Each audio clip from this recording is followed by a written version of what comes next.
Have you ever gone through a day when everything collapses at once? An email pops up at 6:00 a.m. Due to restructuring, your position has been eliminated. Layoff. No long explanation. No time to mentally prepare. Just one ice-cold line. Before you can even catch your breath, your phone buzzes with another message, so short it's cruel. I think we should stop. You deserve someone else. And as if to deliver the final blow, your banking app opens to a number you don't dare look at for long. The money in your account isn't enough to make next month's bank payment. You don't cry right away. Usually, that's how it is. You just sit there, staring at the screen, listening to the refrigerator hum, listening to the city still moving out there, and asking yourself a very real question. What did I do wrong for life to punish me like this? If you're watching this video and you feel a slight ache in your chest at that question, leave a very short comment. What are you trying hardest to get through these days? Work, money, family, or a relationship? Even one word is fine. Not to vent. Just so you know, you're not alone in this feeling. Welcome to Share Life, a place where every story becomes a small mirror, reflecting ourselves. Here, we don't rush, don't judge. We simply listen to what life is trying to teach us through the stories around us. And from them, we discover what is worth holding on to understand, to grow, and to live better each day. Today's story takes place in a small coastal town in California, where palm trees lean in the wind, and the evening sky is often a pale gray, like a sheet of paper that has been erased too many times. Lina, 24, Mexican-American, drove to the ocean as it was getting close to night. She didn't come to watch the sunset. She came because if she stayed in her rented room one more minute, she was afraid she might do something stupid. She failed the certification exam she had studied for 2 years. She was broken up with at the exact moment she was weakest. And now, she was laid off. 3 cuts in a row. Clean, deep, precise. She parked the car and stepped onto the pier. The wind lashed her face, salty and cold. Below, the waves beat steadily like a kind of heartbeat that had nothing to do with human pain. Lina walked to the end of the pier, where an old man was sitting alone. He wore an old jacket, his hands rough, tying a rope into neat, even knots, as if someone were tying something inside their heart so it wouldn't spill out. Beside him was a small wooden box. On the lid was a handwritten line. Strength letters. If you need one, take one. Lina stopped. That box made her feel oddly ashamed, as if someone had held up a mirror in front of her and said, "I know you're trying." She asked, her voice hoarse from the cold and from many sleepless nights. "Sir, why are you doing this?" The old man looked up. His eyes were clear.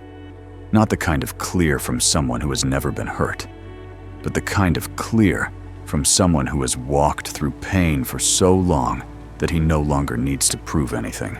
He smiled. "So the people who come here don't have to carry it alone. Long ago, someone pulled me up from the bottom with just one sentence. Now I'm giving it back." His name was Elias, 79 years old.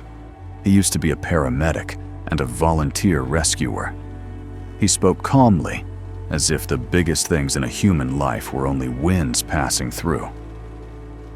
Lina sat down a short distance away from him, still keeping the distance of someone afraid of being seen through. But after only a moment, it burst out of her, like water spilling over a cracked dam. "I'm not okay. I failed. I was left behind. I have no money. I feel useless. I feel like everything I've tried for is meaningless." Elias didn't rush to comfort her. He looked out at the sea, then said a sentence that made Lina fall silent. "You don't have to be strong your whole life. You only need to be strong for the next 10 minutes. It sounds simple, but simple doesn't mean easy. Lina gave a bitter laugh. What good are 10 minutes when my whole future is nothing anymore? Elias nodded, as if he had heard that line hundreds of times, and had also said it to himself thousands of times. I used to think like you. When I was 60, there was a wildfire season. In just one night, I lost my house, all my photos, my papers, and the person I loved most. My wife didn't make it out in time. I spent my whole life saving people, but that day, I couldn't save the one closest to me. Lina held her breath. Elias continued. After the funeral, people told me, "Be strong." Do you know what that sounds like? It's like telling a drowning person, "Be a better swimmer." I don't need to be good. I need a life buoy. He set the rope down and turned to Lina. You're looking for a life buoy, and I won't promise to turn you into someone who never hurts. I promise only one thing.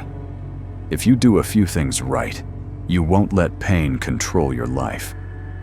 The wind blew harder. Elias opened the letterbox and handed Lina a blank sheet of paper and a pen. The first thing, he said, is to stop freezing your emotions. Lina frowned. If I don't freeze them, how am I supposed to survive? Elias looked straight at her. You're wrong. Freezing isn't living. It's existing in numbness. You'll go to work, you'll smile, you'll answer, "I'm fine." And then one day, your body will pay the price. Insomnia, panic, or exhaustion, so deep you no longer feel anything about your own life. He told Lina to do something that sounded very strange. For exactly 90 seconds, just name the emotion. No explaining, no judging. What are you feeling? Lina wanted to say, bad, but Elias shook his head. Not bad, be specific. Lina looked down at her hands, her voice smaller. Fear, shame, and loneliness. Elias nodded. Good. Now add one sentence. This feeling won't kill me. It's just a signal. That sentence didn't stop the waves. It didn't make the company call back. It didn't bring her boyfriend back. But it let Lina breathe out, as if for the first time, someone had allowed her to hurt legitimately. Elias went on. The second thing is to break life into units you can bear. When life collapses, your brain will scream, it's all over. But you don't live in everything. You live in the next step. He pointed to the waves. Waves don't jump from far away to the shore in one go. They come in sets. You do too. He drew 3 small boxes on the paper and told Lina to write 10 minutes in them. The first 10 minutes were only to stabilize. Drink water, stand up, breathe slowly, take a warm shower, open a window. The next 10 minutes were to do one small thing with a clear result. Reply to an email, update your CV, wash the dishes, tidy one corner of the room. Another 10 minutes were to connect. Text someone. I'm not okay. Can you listen to me for 5 minutes? Not for them to solve the problem, just so her brain would remember she was still in a world with people. Elias said, gently but firmly, strength isn't trying all week. Strength is not abandoning yourself in the next 10 minutes. If you're listening up to this point, try answering in the comments. What will your next 10 minutes be today? Just one small thing. Drink a glass of water. Turn off your phone and sleep early. Walk for 5 minutes. Call a friend. Something small, but real. Elias looked at the letterbox beside him. The third thing, he said, is to do something that makes you feel you're still useful. Lina looked up. But I'm a mess. I can barely take care of myself. Elias smiled. Precisely because you're a mess, you need it. When people suffer, they don't just lose money or love. They lose their sense of value. And when you think you're useless, you start to self-destruct. He said that after his wife died, there were nights he sat in his car by the beach, his hand on the door handle, thinking about disappearing. What kept him wasn't a beautiful sentence. It was a very small action. One day, he wrote a letter to a stranger online who was depressed, writing only, "If you can still breathe today, you still have a chance." That person replied, "Thank you. Today I won't do something foolish anymore." Elias spoke slowly. That's when I understood. Giving isn't because you have plenty. Giving is a way to remind the heart that you can still create something good, even when you're hurting. He told Lina to choose a 24-hour act of kindness. Nothing big. In the US, it could be leaving a kind note for a coworker, helping an elderly person carry things, calling to check on a friend you haven't spoken to in a long time.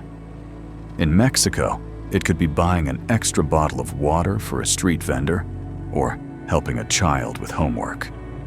In Europe, it could be signing up for a 2-hour volunteer shift on the weekend.